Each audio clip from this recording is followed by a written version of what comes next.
Bonjour! Pascal, Anna-Maria et moi-même sommes étudiants en master 2 focal, spécialisés en formulation, analyse et qualité dans les domaines pharmaceutiques et cosmétiques.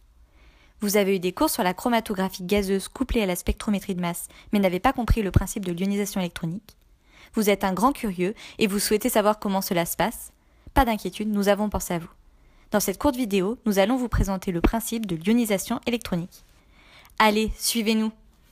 L'ionisation électronique est un phénomène permettant la formation d'ions moléculaires et de nombreux fragments en spectrométrie de masse à partir de molécules gazeuses. Le spectromètre de masse se compose principalement d'une chambre d'ionisation, d'un analyseur et d'un détecteur.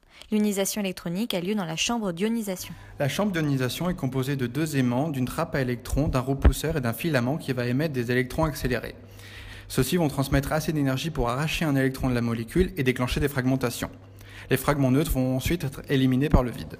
Il faut cependant faire attention car vous pourrez entendre parler d'impact électronique, qui est l'ancien nom de l'ionisation électronique.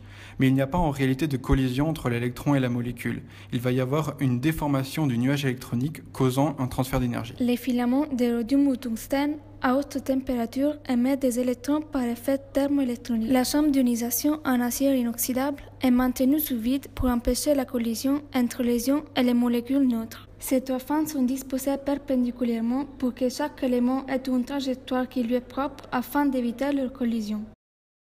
Comme vous l'avez compris, l'ionisation électronique permet la formation d'ions moléculaires et surtout de très nombreux fragments à partir de molécules gazeuses. C'est pour cela que c'est la méthode d'ionisation de choix lorsqu'on utilise la chromatographie gazeuse couplée à la spectrométrie de masse. L'avantage de cette technique très reproductible est l'existence de bases de données personnelles ou commerciales qui vous aideront dans l'élucidation structurale de vos composés. Nous espérons que vous avez tout compris et que grâce à nous, vous aurez de meilleures notes à vos examens. À bientôt dans une prochaine vidéo.